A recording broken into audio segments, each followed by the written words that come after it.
This presentation is on perioperative dexamethasone for the prevention of adrenal crisis in patients with secondary adrenal insufficiency.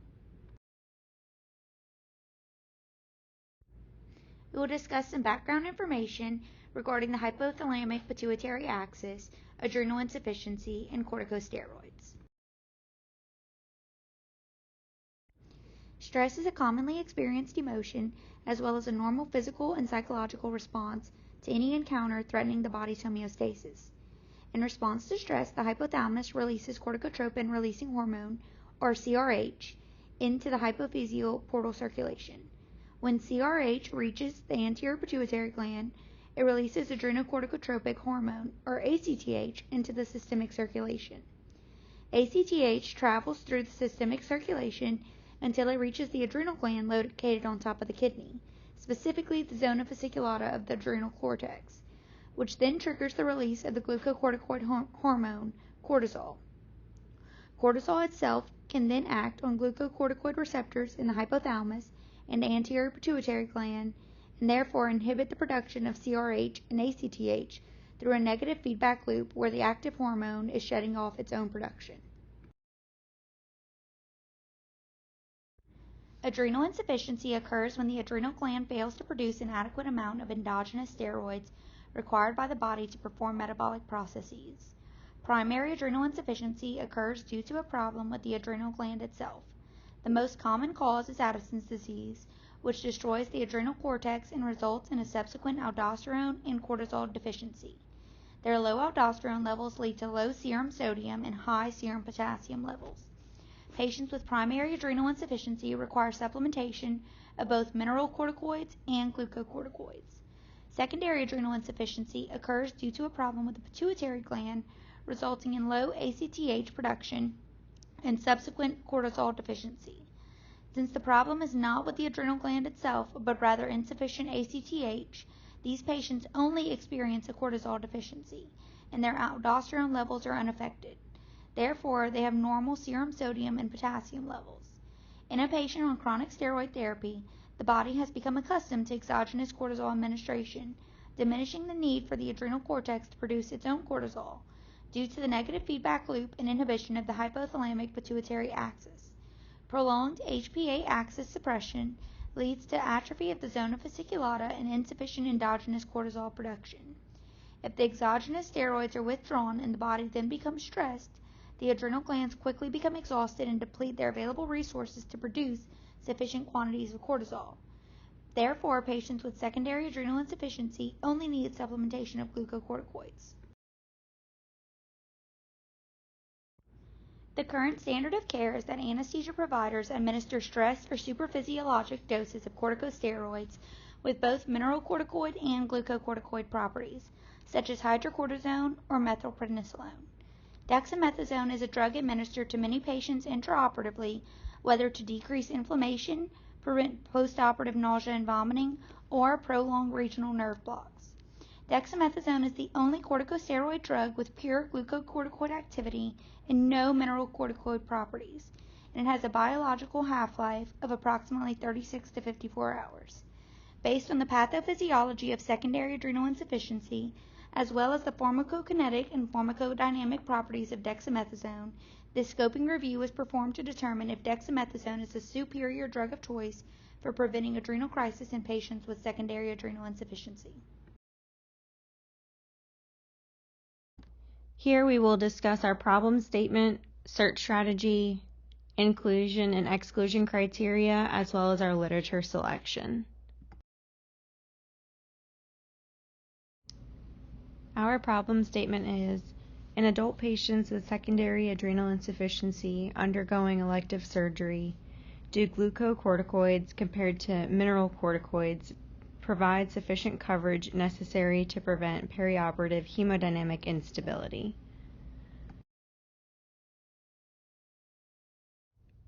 The populations we were interested in investigating include patients with secondary adrenal insufficiency. To yield articles that align with this population, we use search terms such as exogenous steroid use, drug-induced adrenal suppression, and drugs like prednisone and methylprednisolone. Our intervention and comparison categories involve drugs, so we searched for terms like Decadron and hydrocortisone, as well as routes of administration like intramuscular and intravenous. We wanted the outcomes to mention hemodynamic instability, since this is what we are trying to prevent in the perioperative period. So we chose terms like low blood pressure or hypotension and adrenal crisis. For the inclusion and exclusion criteria, we chose 18 years or older. We did not want to add any children to this study. And we also included anybody at risk for developing secondary adrenal insufficiency who may have issues intraoperatively, such as low blood pressure or hemodynamic instability. So exclusion criteria included Addison's disease, because this is a primary adrenal insufficiency, and we specifically wanted to look at secondary adrenal insufficiency. We also excluded sepsis, adrenal tumors, cancer, and pediatric patients. Our literature selection included articles from Medline, Cochrane, Sinol, Ovid, ProQuest, Science Direct, and other sources. We screened over 1,000 articles, 904 of which were excluded, and in the end we ended up using 23 studies in our scoping review. We will now discuss the results found in our literature review. Based on our literature review, we found that adrenal insufficiency commonly occurs in patients treated with corticosteroids, even with short-term low-dose therapy followed by a tapered withdrawal. Approximately 15% of patients exhibited a cortisol deficiency 3 years after stopping corticosteroid therapy. The risk of adrenal insufficiency is significantly increased with higher corticosteroid dosages, more prolonged use, and intra-articular or oral routes of administration. Patients on exogenous corticosteroids exhibit lower salivary cortisol levels than control subjects, whereas healthy patients undergoing surgery, especially under general anesthesia, displayed increased serum cortisol levels, supporting the recommendation to receive stress doses. The following charts display which patients are at greatest risk of experiencing adrenal insufficiency, the highest being patients receiving intra-articular corticosteroids, followed by oral corticosteroids, followed by 2 or more routes of corticosteroids, regardless of which route. Based on duration of administration, those receiving corticosteroids for a longer period of time are at greater risk of adrenal insufficiency. However, patients receiving short-term corticosteroid therapy are still at risk. Based on dosage, the patients on high-dose corticosteroid therapy are at highest risk. However, patients receiving low-dose corticosteroid are still at risk and have incidence of adrenal insufficiency. The data is rather variable on which patients should receive stress dosing of steroids. Some studies recommended patients who are on 5 milligrams or more of prednisone for at least 2 months should receive stress dosing. Others recommended patients who are undergoing moderate or significant surgery under general anesthesia should receive stress doses. Others recommended surgery that requires an overnight stay postoperatively. Some studies recommended patients on corticosteroids do not routinely require perioperative stress dosing if they continue receiving their daily dose. And others believe that no evidence of supraphysiologic doses of corticosteroids are necessary to prevent hemodynamic instability. 8 milligrams of dexamethasone alone provides more than sufficient coverage to prevent an intraoperative adrenal crisis from surgery for at least 24 hours in patients with secondary adrenal insufficiency. Some studies recommended 4 milligrams, however, none recommended greater than 8 for this purpose. Some studies recommended as low as 100 milligrams of hydrocortisone, while others recommended as high as 300, whereas most recommended 200 milligrams of hydrocortisone.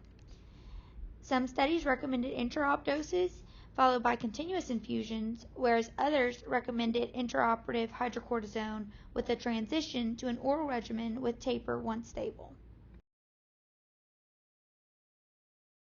For our conclusion, we have made some practice recommendations, research recommendations, and have outlined the limitations of our study.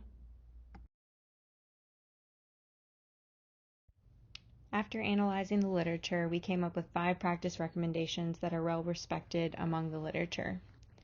First, we found that using Decadron instead of hydrocortisone for hemodynamic instability prophylaxis is effective in patients with secondary adrenal insufficiency due to the fact that these patients do not need the aldosterone coverage that mineral corticoids provide. We also found that using unnecessary mineralocorticoid supplementation in patients with secondary adrenal insufficiency and normal aldosterone levels led to more post-operative complications. So it is recommended to give Decadron to provide necessary glucocorticoid coverage due to low cortisol levels rather than mineralocorticoids in secondary adrenal insufficiency. Giving more than 8 milligrams of Decadron is not necessary, and supratherapeutic dosing has been shown to increase postoperative complications. Lastly, supratherapeutic dosing of any exogenous steroid is not recommended. However, it is recommended that patients at the very least receive their daily dose of exogenous steroid.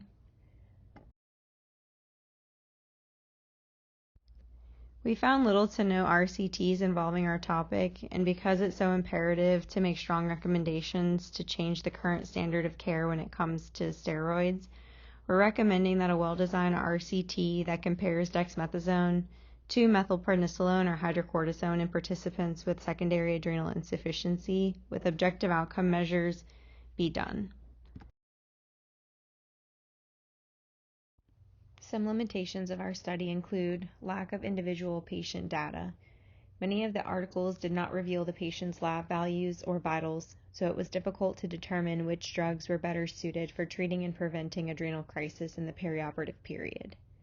Another big limitation was the absence of RCTs specific to our question. Currently, there are no studies investigating how these commonly used drugs perform in preventing and treating adrenal crisis. There was also a significant amount of uneven distribution of patients in the sample groups in the literature we evaluated. Please scan this QR code for a link to our reference list.